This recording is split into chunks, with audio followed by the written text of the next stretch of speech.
Dear students, welcome to Winners Academy Calicut, NIOS Malayalam class. പാഠം 28 സബർമതി ദൂരയാണ്. ഇത് വളരെ പ്രധാനപ്പെട്ട ഒരു നാടകമാണ്. ജി ശങ്കരപ്പിള്ള രചിച്ച ഏകാംഗ നാടകങ്ങളിൽ ഏറ്റവും പ്രധാനപ്പെട്ട ഒന്നാണ് സബർമതി ദൂരയാണ് എന്നുള്ളത്. മലയാള സാഹിത്യത്തിൽ ഏകാംഗ നാടകങ്ങൾ രചിക്കുന്നതിൽ വളരെയധികം പ്രശസ്തനാണ് ജി ശങ്കരപ്പിള്ള. അദ്ദേഹത്തിന്റെ വളരെ പ്രധാനപ്പെട്ട ഒരു ഏകാംഗ നാടകമാണ് സബർമതി ദൂരയാണ് എന്നുള്ളത്. ഈ നാടകം വളരെ സവിശേഷത ആർജിച്ച ഒരു നാടകമാണ്. ഇതിലെ പ്രധാനപ്പെട്ട കഥാപാത്രങ്ങൾ തേവർ, ശാന്തി, വേണു, മാധവൻ എന്നീ കഥാപാത്രങ്ങളിലൂടെയാണ് നാടകം വികസിക്കുന്നത്. അപ്പൊ തേവർ എന്ന് പറയുന്നതും ശാന്തി എന്ന് പറയുന്നതും വേണു എന്ന് പറയുന്നതും മാധവൻ എന്ന് പറയുന്നതുമായ ഈ വ്യത്യസ്ത കഥാപാത്രങ്ങളെ വെച്ചുകൊണ്ടാണ് ഈ നാടകം അതിന്റെ രൂപം പ്രാപിക്കുന്നത്. ഇവിടെ ഓരോ കഥാപാത്രങ്ങൾക്കും അതിൻ്റെതായിട്ടുള്ള സവിശേഷമായ സ്വഭാവമുണ്ട്.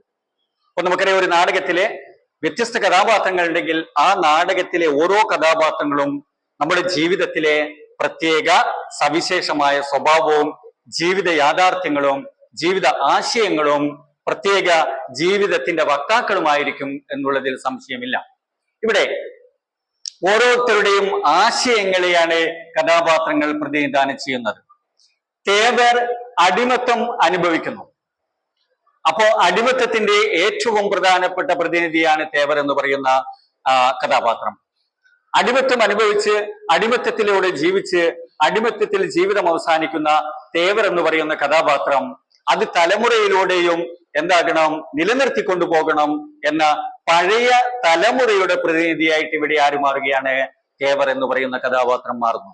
അപ്പൊ ഇവിടെ ശ്രദ്ധിക്കേണ്ടത്, അടിമത്തത്തിന്റെ ഏറ്റവും പ്രധാനപ്പെട്ട പ്രതിനിധിയായിട്ട് തേവർ മാറുകയാണ്.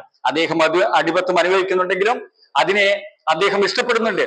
അദ്ദേഹം അതെന്താണ് ആഗ്രഹിക്കുന്നു, എന്റെ അടുത്ത തലമുറ കൂടി എന്താണ് ഈ അടിമത്ത വ്യവസ്ഥയിലൂടെ മുന്നോട്ട് പോകണമെന്ന് ആഗ്രഹിക്കുന്ന പഴയ യാഥാസ്ഥിതിക മനസ്സിന്റെ പ്രതീകമായിട്ട് തേവർ മാറുകയാണ്. എന്നാൽ അതിൽ നിന്നും വ്യത്യസ്തമായിട്ടുള്ള കഥാപാത്രമാണ് ശാന്തി എന്ന് പറയുന്ന കഥാപാത്രം. ശാന്തി പുരോഗമന സ്വഭാവമുള്ള ഒരു കഥാപാത്രമാണ്. ജീവിതത്തിലും സമൂഹത്തിലും കുടുംബത്തിലും വ്യക്തി ജീവിതത്തിലും പുരോഗമന ആശയങ്ങളെ മുറുകെ പിടിക്കുന്ന കഥാപാത്രത്തിന്റെ പ്രതീകമായിട്ട് ശാന്തി മാറുന്നു. മാറ്റങ്ങളെ ഇഷ്ടപ്പെടുന്ന ഒരു കഥാപാത്രമാണ് ശാന്തി എന്ന് പറയുന്നത്. എല്ലാം മാറ്റത്തിന് വിധേയമാകണം. ഈ ലോകം മാറുന്നതിനനുസരിച്ച് ജീവിത യാഥാർത്ഥ്യങ്ങളും മാറേണ്ടതുണ്ട്, കുടുംബ യാഥാർത്ഥ്യങ്ങൾ മാറേണ്ടതുണ്ട്, സാമൂഹിക യാഥാർത്ഥ്യങ്ങൾ മാറേണ്ടതുണ്ട്. അങ്ങനെ പുരോഗമനമായ ജീവിതത്തിന്റെ വക്താക്കളുമായിട്ട് നമ്മൾ മാറണമെന്ന ആശയത്തിൽ അടിയുറച്ച് വിശ്വസിക്കുന്ന കഥാപാത്രമായിട്ട് ശാന്തി മാറുകയാണ്. അടുത്ത പ്രധാനപ്പെട്ട മറ്റൊരു കഥാപാത്രമാണ് വേണു എന്ന് പറയുന്ന കഥാപാത്രം. വേണു ഗാന്ധിയൻ ആദർശത്തെ മുറുകെ പിടിക്കുന്ന വളരെ ആദർശശുദ്ധിയുള്ള ഒരു കഥാപാത്രമാണ്. എന്തു തന്നെയായാലും ആ ഗാന്ധിയൻ ആദർശത്തിൽ നിന്ന് ഒട്ടും വ്യതിചലിക്കുകയില്ല. തന്റെ ജീവിതത്തിന്റെ അവസാനം വരെ ഗാന്ധിയൻ ആദർശം ഞാൻ എന്റെ ജീവിതത്തിൽ പാലിച്ചിരിക്കും എന്ന് കടുംപിടുത്തക്കാരനായിട്ടുള്ള ആദർശവാദിയാണ് വേണു എന്ന് പറയുന്ന ആദർശവാദിയായ കഥാപാത്രം. അതിന്റെ പേരിൽ കാഴ്ചയും ശക്തിയും നഷ്ടപ്പെടാൻ പോലും അദ്ദേഹത്തിന് കഴിഞ്ഞിട്ടുണ്ട്. കാഴ്ച പോയാലും ശക്തി പോയാലും എന്റെ ആദർശങ്ങളിൽ നിന്ന് ഞാൻ ഒരിക്കലും വിട്ടുപോവുകയില്ല എന്ന ആദർശ രാഷ്ട്രീയത്തിന്റെ പ്രതീകമായിട്ട് അദ്ദേഹം മാറുകയാണ് വേണു എന്ന് പറയുന്ന കഥാപാത്രം. ഇവിടെ മൂല്യങ്ങൾ നഷ്ടപ്പെടാത്ത നവോത്ഥാനത്തിന്റെ പ്രതിനിധി കൂടിയാണ് വേണു എന്ന് പറയുന്നത്. അപ്പൊ നമ്മുടെ ജീവിതത്തിലെ മാനുഷിക ജീവിതത്തിലെ ഹ്യൂമൻ വാല്യൂസ് അല്ലെങ്കിൽ മാനുഷിക മൂല്യങ്ങള്, ഹ്യൂമൻ വാല്യൂസ് ആൻഡ് എത്തിക്സ്, മാനുഷിക മൂല്യങ്ങളും അതേപോലെ തന്നെ ധാർമ്മികതയും ഒട്ടും നഷ്ടപ്പെടാൻ പാടില്ല.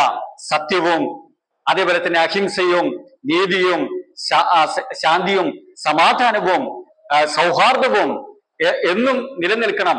ഓരോ വീട്ടിലും ഓരോ കുടുംബത്തിലും സമൂഹത്തിലും രാജ്യത്തും ആകപ്പാടെ ശാന്തിയും സമാധാനവും ഉണ്ടാകണമെന്ന ഗാന്ധിയൻ ആദർശത്തിന്റെ ഏറ്റവും വലിയ പ്രാതിനിധ്യമായിട്ട് ഇവിടെ വേണു മാറുകയാണ് ചെയ്യുന്നത്.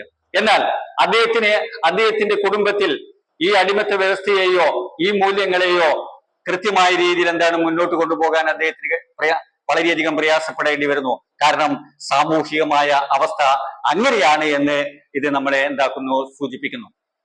എന്നാൽ മാധവൻ എന്ന് പറയുന്ന കഥാപാത്രം, മാധവൻ പഴയകാല ജന്മിത്വ വ്യവസ്ഥയുടെയും അതേപോലെ തന്നെ യാഥാസ്ഥിതിക മനോഭാവമുള്ള പഴയകാല തലമുറയുടെയും പ്രമാണി വർഗത്തിന്റെയും പ്രതിനിധിയായിട്ട് ആര് മാറുകയാണ്?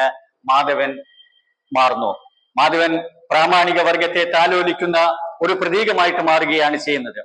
അപ്പൊ ഇവിടെ രണ്ട് പ്രത്യേകതയുണ്ട്. മാധവൻ വേണു ആദർശ രാഷ്ട്രീയത്തിന്റെ ഏറ്റവും പ്രധാനപ്പെട്ട വക്താവാണെങ്കിൽ മാധവൻ വർഗീയവാദിയായിട്ടുള്ള ഒരു ജാതി വ്യവസ്ഥയുടെയും അതേപോലെ തന്നെ വർണ്ണവ്യവസ്ഥയുടെയും അതേപോലെ തന്നെ ഒരു പ്രാമാണിക വ്യവസ്ഥയുടെയും പ്രതിനിധിയായിട്ട് മാധവൻ മാറുന്നു എന്നുള്ളത് നമുക്ക് കാണാൻ കഴിയുന്നു. അപ്പൊ ഇതിലൂടെ നമുക്ക് മനസ്സിലാകുന്നത് ഏകാംഗ നാടകം രചിക്കുന്നതിൽ മലയാളത്തിൽ അറിയപ്പെടുന്ന ഏറ്റവും വലിയ വ്യക്തിത്വത്തിനുടമയാണ്, എഴുത്തുകാരനാണ് ജി ശങ്കരപ്പിള്ള എന്നുള്ളതാണ്. ശാന്തിയുടെയും സമാധാനത്തിന്റെയും ഇടമാണ് സബർമതി എന്ന ഏറ്റവും വലിയ തത്വമാണ്. സബർമതി ഗാന്ധിജിയുടെ ആശ്രമമാണ്. ആ ഗാന്ധിജിയുടെ ആശ്രമത്തിലെ ഗാന്ധിജി എന്താണ് ജീവിതം ചെലവഴിച്ച അദ്ദേഹത്തിന്റെ ഏറ്റവും പ്രധാനപ്പെട്ടമായിരുന്നു സബർമതി. അപ്പൊ ആ സബർമതി ശാന്തിയുടെയും സമാധാനത്തിന്റെയും സത്യത്തിന്റെയും നീതിയുടെയും സൗഹാർദ്ദത്തിന്റെയും ലോകസമാധാനത്തിന്റെയും ഇടമായിരുന്നു. അങ്ങനെ ആ സബർമതി നമ്മുടെ കയ്യെത്തും ദൂരത്തിൽ നിന്ന് അകലെയാണ് എന്ന് പറയാണ്. കാരണം എന്താണ്? ജാതിയുടെയും മതത്തിന്റെയും വർഗത്തിന്റെയും വർണ്ണത്തിന്റെയും രാഷ്ട്രീയത്തിന്റെയും അതേപോലെ തന്നെ എന്താണ് സമൂഹത്തിലെ വ്യത്യസ്ത തരത്തിലുള്ള എന്താണ് ഉച്ചനീചത്വങ്ങളുടെയും പേരിൽ മനുഷ്യർ തമ്മിൽ എന്താണ് വളരെ അസ്വസ്ഥമായിട്ടുള്ള ഒരു കാലഘട്ടമാണ് നിലനിൽക്കുന്നത്. അങ്ങനെയുള്ള ഒരു കാലഘട്ടത്തിൽ സബർമതി വളരെ അകലെയല്ലേ എന്ന് നമുക്ക് മറന്നു. ഇവിടെ ആളുകളെ അകറ്റുന്ന, തൊഴിലാളി വർഗത്തെ ദ്രോഹിക്കുന്ന, കൂലി ചോദിക്കുന്ന തൊഴിലാളിയെ എന്താണ് വിരട്ടിയോടിക്കുന്ന, അല്ലെങ്കിൽ കലാപത്തിന്റെയും അതേപോലെ തന്നെ അസ്വസ്ഥതയുടെയും ഇടമായി മാറുന്ന ഒരു അവസ്ഥ സമകാലിക ജീവിതം നമ്മൾ അനുഭവിക്കുമ്പോൾ അവിടെ സബർമതി എന്ന് പറയുന്ന അവസ്ഥ, അല്ലെങ്കിൽ സബർമതി വളരെ നമ്മുടെ കയ്യെത്തും ദൂരെ അകലെയാണ് എന്ന് പറയുമ്പോൾ ഇവിടെ ഗാന്ധിയൻ ആശയങ്ങൾ വളരെയധികം എന്താണ് അകലങ്ങളിലേക്ക് പോയിരിക്കുന്നു എന്നുള്ളതാണ്. ഗാന്ധിജി നമ്മുടെ രാജ്യത്ത് പ്രദാനം ചെയ്തിട്ടുള്ള ശാന്തിയുടെയും സമാധാനത്തിന്റെയും അഹിംസയുടെയും അതേപോലെ തന്നെ എന്താണ് ഏകോദര സഹോദരന്മാരായിട്ട് നമ്മൾ ജീവിക്കണം, നമ്മളെല്ലാവരും എന്താണ് എല്ലാ ഇന്ത്യക്കാരും ഒന്നാണ് എന്ന ആ മനോഭാവം, സമാധാനത്തിലും ശാന്തിയിലും അധിഷ്ഠിതമായിട്ടുള്ള ആ ഗാന്ധിയൻ ആദർശം എന്ന് നമ്മുടെ രാജ്യത്ത് വീണ്ടും തിരിച്ചു വരുന്നോ അന്നേ നമ്മുടെ രാജ്യത്ത് എന്തുണ്ടാകുകയുള്ളൂ? ശാന്തിയുടെയും സമാധാനത്തിന്റെയും ഒരിടമായി മാറുകയുള്ളൂ. അല്ലാതെ രാഷ്ട്രീയത്തിന്റെയും മതത്തിന്റെയും വർഗത്തിന്റെയും വർണ്ണത്തിന്റെയും പേരിൽ നമ്മൾ എന്താണ് പണ്ടത്തെ പ്രാമാണിക വർഗത്തെ പോലെ നമ്മൾ മാറിപ്പോകുന്നു. അതുകൊണ്ട് ഇതിൽ വളരെയധികം എന്താണ് നൊന്ത ആ എഴുത്തുകാരന്റെ ഉള്ളിൽ പിറന്ന ഏറ്റവും പ്രധാനപ്പെട്ട ഒരു സാഹിത്യ വിഭാഗമാണ് ഈ ഏകാംഗ നാടകമായിട്ടുള്ള സബർമതി ദൂരെയാണ് എന്നുള്ളത്. അതുകൊണ്ട് മനുഷ്യന് വേണ്ടത് ശാന്തിയും സമാധാനവുമാണ്, സ്വസ്ഥതയാണ്. എല്ലാറ്റിൽ നിന്നും എന്താണ് നമ്മൾ അകന്നു പോവുകയാണ് ചെയ്യുന്നത്. അപ്പം ഗാന്ധിയൻ ആദർശങ്ങളും ഗാന്ധിയൻ സിദ്ധാന്തങ്ങളും ഗാന്ധിസവും തിരിച്ചു വരേണ്ടതുണ്ട് എന്ന ഏറ്റവും വലിയ ബലവത്തായ അർത്ഥവത്തായ ഒരു വസ്തുതയാണ് ജി ശങ്കരപ്പിള്ള ഈ നാടകത്തിലൂടെ എന്താക്കുന്നത് അപ്പം വ്യത്യസ്ത കഥാപാത്രങ്ങളിൽ ഒന്ന് ഇവിടെ തേവരായാലും അതേപോലെ തന്നെ അടിമത്തത്തിന്റെ പ്രതീകമായിട്ടുള്ള തേവരും പുരോഗമനവാദിയായിട്ടുള്ള ശാന്തിയും അതേപോലെ തന്നെ ഏറ്റവും ഗാന്ധിയൻ ആദർശത്തിന്റെ ഏറ്റവും വലിയ വക്താവായ വേണുവും യാഥാസ്ഥിക വ്യവസ്ഥയുടെയും വർഗീയതയുടെയും പ്രതീകമായിട്ടുള്ള മാധവനും ഈ കഥാപാത്രങ്ങളുടെ നമ്മൾ വർത്തമാനകാല ജീവിത സാഹചര്യങ്ങളുടെ അനുഭവിക്കുന്ന ജീവിതത്തിലെ കഥാപാത്രങ്ങളായിട്ട് മാറുകയാണ്. ഇങ്ങനെ വ്യത്യസ്തമായിട്ടുള്ള നിലപാടുകളും രീതികളുമുള്ള ഈ നമ്മുടെ രാജ്യത്ത് ഇതെല്ലാം മാറ്റം വരണം, ശാന്തിയും സമാധാനം ഉണ്ടാകണം, സ്വസ്ഥമായ ജീവിതം നമുക്കുണ്ടാകണം, ഓരോ കുടുംബങ്ങളിലും എന്താണ് നല്ല ജീവിതം ഉണ്ടാകണം. നമുക്കറിയാം ഇന്ന് വർത്തമാനകാലത്ത് ലഹരിയുടെയും അതിനടിമപ്പെട്ടുകൊണ്ട് പിഞ്ചു കുഞ്ഞുങ്ങൾ മുതൽ എന്താണ് തലമുറ, വളർന്നു വരുന്ന തലമുറ എന്താണ്, അധപ്പതിച്ചുകൊണ്ടിരിക്കുകയാണ്. ഈ വ്യവസ്ഥയിൽ നിന്നൊക്കെ മോചനം ഉണ്ടാകണമെങ്കിൽ ഗാന്ധിസത്തിന് വളരെയധികം പ്രാധാന്യമുണ്ട്. ശാന്തിയുടെയും സമാധാനത്തിന്റെയും, തങ്ങളുടെ എന്താണ് അച്ഛനമ്മമാരും തങ്ങൾക്ക് പ്രിയപ്പെട്ടവരാണ്, സഹോദരനും സഹോദരിയും പ്രിയപ്പെട്ടവരാണ്, നാട്ടുകാർ നമുക്ക് പ്രിയപ്പെട്ടവരാണ്, അതുകൊണ്ട് നമ്മൾ സമൂഹത്തില് നമ്മൾ വളരെയധികം പങ്കുണ്ട് എന്ന ബോധം പുതിയ തലമുറയ്ക്ക് ഉണ്ടാകേണ്ടതുണ്ട്. അങ്ങനെ ഉണ്ടാകണമെങ്കിൽ ഗാന്ധിസത്തിന് വളരെയധികം പ്രാധാന്യമുണ്ട്. കൊല്ലും കൊലയുമല്ല നമ്മുടെ നാട്ടിൽ വേണ്ടത്, ശാന്തിയും സമാധാനമാണ് വേണ്ടത് എന്ന ഒരു വിദൂരമായ ഏറ്റവും വലിയ ആശയം ഈ നാടകത്തിലൂടെ ജി ശങ്കരപ്പിള്ള എന്താക്കിയിട്ടുണ്ട്, പ്രകടിപ്പിച്ചിട്ടുണ്ട് എന്നുള്ളത് ഏറ്റവും പ്രധാനപ്പെട്ട വസ്തുതയാണ്.